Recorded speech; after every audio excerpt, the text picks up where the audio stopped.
Alright, so in this video I'm going to give you the exact playbook that I utilize to trade with such a high degree of probability every single time I trade, but this is going to be a specific breakdown. If you do not know who I am, my name is Alin. I've documented my entire 2023 process of trading and I'm still continuing on to 2024, and my plan is for as many years as possible until I cannot mention the exact year anymore. And before we get started, I just want to tell you that this was also recorded live. This trade that I'm about to talk about was absolutely recorded live when I took it instead of this session, so nothing is after the fact, except for this breakdown. So, how easy trading feels like. This is a trade breakdown from May 15, 2024.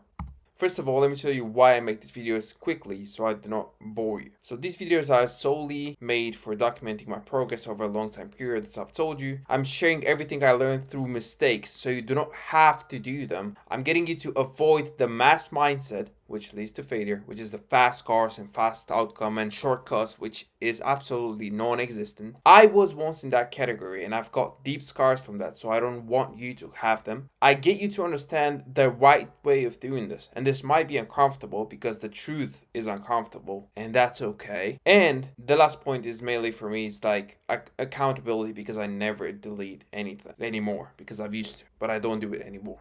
The concepts that I'm going to talk about are ICT concepts. I do not say that I've invented these concepts. However, I have a one-on-one mentorship in which I teach you exactly how to trade with such degree of probability with these concepts, but leave that to the side for now. I mostly use accumulation, manipulation, and distribution on all time frames. So from the weekly chart, monthly chart, all the way to the 15-minute chart. I'm not so advanced with the 1-minute chart yet in terms of accumulation, manipulation, and distribution, because that requires a very high level of understanding, but we'll get into that. Seasonal tendencies along with weekly range profiles, high impact niche drivers to understand the weekly range expansion, which we will emphasize on time and price, but that's a lot of words for now. I'm going to explain what that is. And institutional order flow signatures, anticipation inside a predetermined bias. For example, we have a SIBI that turns into an inversion fair value gap when we have a bullish bias.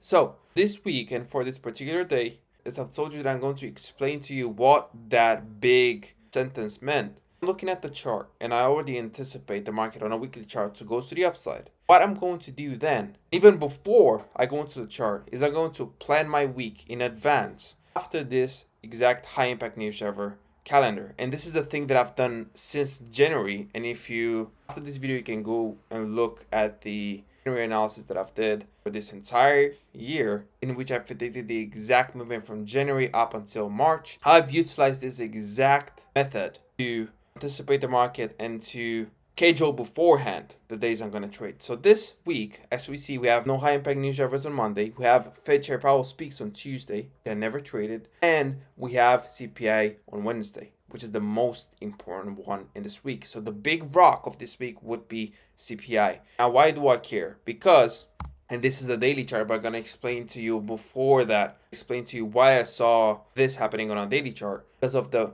weekly chart. So inside of the weekly chart, I saw everything that I've told you inside of the high impact news drivers that we had based on that premise. Based on the premise that I'm going to trade Wednesday, Thursday, and Friday for an expansion higher to the upside, I was anticipating, because we're already in a deep premium in terms of looking at this low that we have currently, and I don't know why I showed like this because I have a cursor to show you.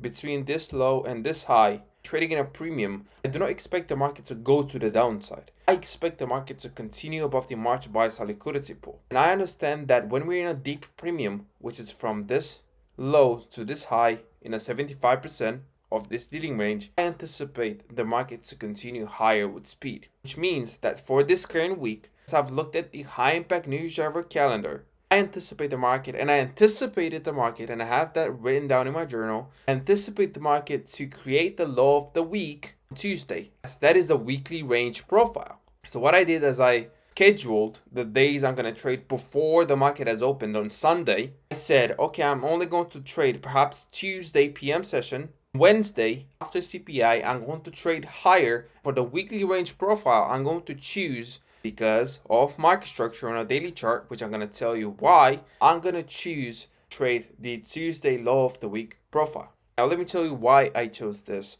as the low of the week profile. Because as we see here, the market has created a swing low after running the January week 5 sell side liquidity pool. After having the seasonal tendency of April and May that has the tendency to create a high in May. So we've had a seasonal tendency going back to take out the January sell stops, which is also the quarterly shift. So you see how all of these concepts come together. We've had the quarterly shift, but because we have an election year, this is what I understand until now about seasonal tendencies. Because we have an election year, this seasonal tendency of May did not go as far as it can go. So we had indeed a sell in May and go away, but we did not have a huge run to the downside. So this tells me, exactly as I've said in the last video, that I want to see the market go higher throughout the months of May, June, and July, and August perhaps, and then we're going to have a consolidation around the months of September, October, and November. So that was the premise. That was why I chose the March buy-sell liquidity pool as the means of draw. And if I want to see the market inside of this March buy-sell liquidity pool, then every single signature inside of this buy-side of curve will be supporting to that exact idea, which means that we have the market creating a swing low here, for instance, and this is how I study. We had the market going back to this SIBI and into this weekly inversion fair value gap, which we do not know it's an inversion fair value gap until it closes above, but we will predict, we will anticipate, because we're not reacting to price, we're anticipating price. We will anticipate the market to close above it. That's what I mean. That's what I've also tweeted. So if you go on and follow my X, you will see that I've tweeted the exact thing, and this is the exact explanation of said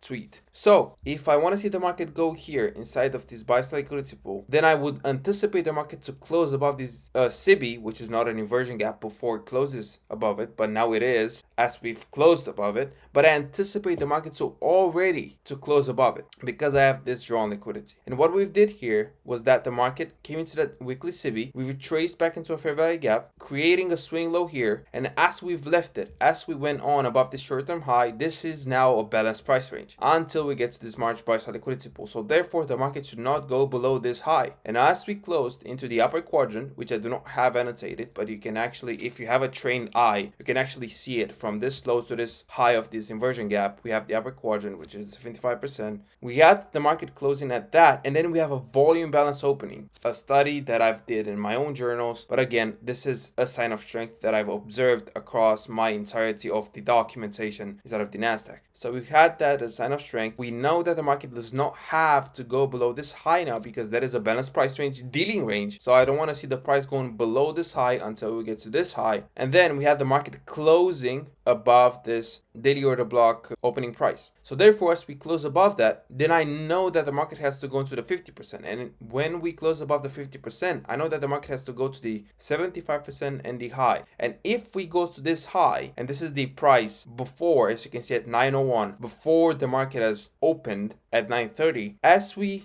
close above the 75% and we want to see the price go into the higher the order block, then I want to see the price go into this daily April buy-sell liquidity pool, which would be a very high probability if we did not hit it between 8:30 and 10 o'clock. This was a huge probability trade, but in the same time, what we did here is that we've created a swing low, rebalancing again an imbalance, and we went above this high. Therefore, this means that I don't want to see the price going below this low, which means that if we're looking at this, which is the current week of trading, we had Monday, we had Tuesday, which took the low of Monday, so the current low of the week is made on Tuesday, and then we had Tuesday's candlestick close right at this inversion fair value gap, or Reaper. I don't believe it's a Reaper because the Reaper has to be in a discount in this case, but I'm going to call it an inversion fair value gap, and we closed right at the 50%. Now, as I anticipate the market to have the weekly profile of Tuesday low of the week, I would have not and I never wanted the market to go below this low, and I would treat this as a means of a low that has to stay in because this has to stay in and this has to stay in. So you can see how PD arrays and all these lows are layered, and there's layers of understanding, and there's pieces of puzzle that we get from ICD that you put together, and then you get this level of consistency that I was able, and through the will of God, I was able to understand this because all begins with God, and I've gained all this knowledge from Him, but you can put that to the side if it is not your piece of cake. So this was the premise that I had on the daily. These not nested, but relatively equal highs here, which are very obvious. So that was the drawn liquidity for this day and for the session. Now,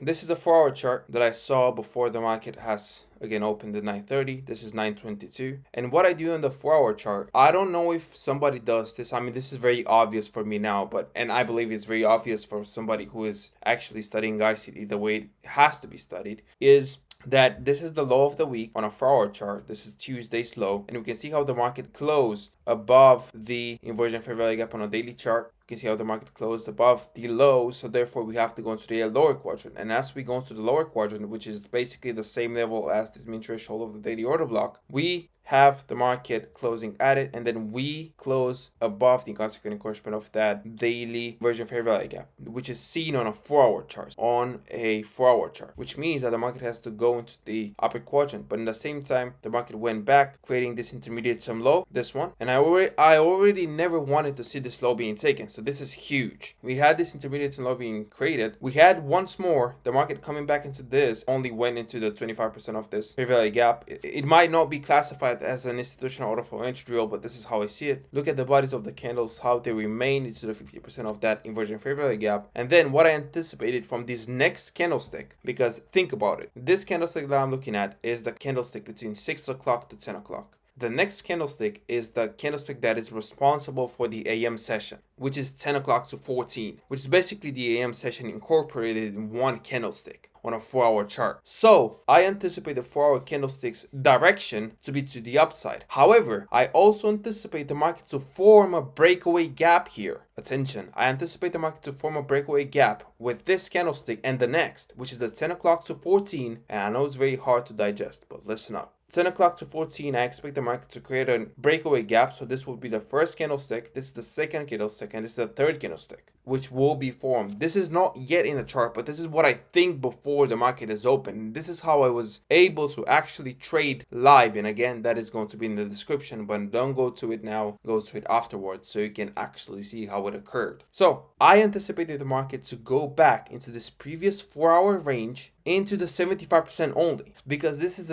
another signature that I've studied on my own. So when the market creates this breakaway gap, then my understanding is that the market, number one, has velocity, and number two, I never want to see the market below the 50% of the previous range, because this is applicable to all time frames. But if I want to see the market leave this open, then I only want to see the market go back to some level on a previous candlesticks range. So that's the thing that I'm thinking before the session has opened, and transitioning into the 1-minute chart, and this is the execution, and every single thing that you see here is absolutely annotated live, but I'm gonna explain it to you right now, and then this would be the video. So real quick, what I have as a model is I only trade between 9:50 and 10:10, 10:50 and 11:10, 11:50 and 12:10 sometimes, and then for the PM session 13:50 to 14:10, and that's it. That's the macros that I'm trading, and my model of choice is the one trading setup for life. So instead of a 15-minute chart, I anticipate the market to take a means of sell side, which is specific to a previous session. So for instance, I anticipate the market to take the London lows, and then I anticipate the market structure shift or some level of reversal into the opposing buy side, which we seen here as I was targeting this level. As we saw the market taking on this previous liquidity, and I wrote down here, if you're looking at this video, I wrote down there that I anticipate this lows to stay in place, and we've had really clear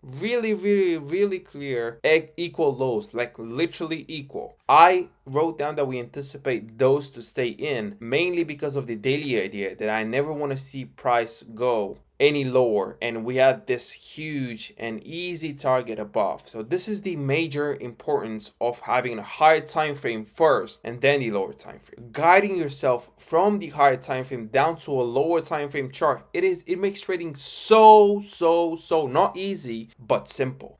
You're not thinking, like when I go into a 1-minute chart, I literally know exactly what I want to see. If I am on a 1-minute chart, I'm literally killing this market. If I switch to a 1-minute chart, I already know that I'm either going to eat something or I'm going to take a small loss, because I know where to put my stop loss, I know where to enter at, and I know exactly where I'm getting in before the week has even started, before the month has even started. So right here, for example, I anticipated the market to go back to the 50% of this fair value gap. In the same time we went below a pre-market sales liquidity pool, which was for the people of retail, for the people that trade retail, it was a singular swing low, and they all trailed the stop losses there. Because what happened was we had this big CPI news event, and all these people, they want to go long on a breakout. And what they did is that they went long on a breakout, and then they had all the stop losses below that low. And in the same time, we also induced new shorts as we went below the low.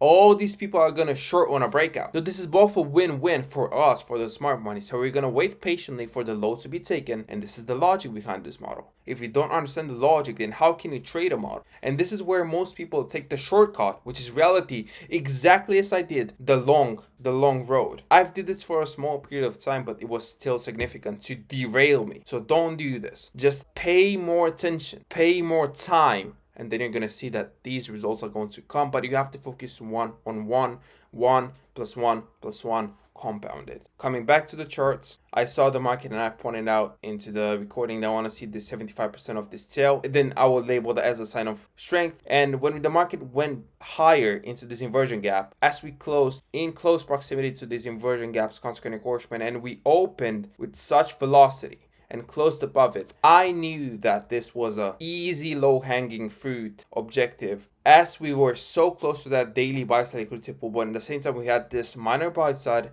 and this previous hourly buy side liquidity pool, which was also the previous 4-hour buy side liquidity pool.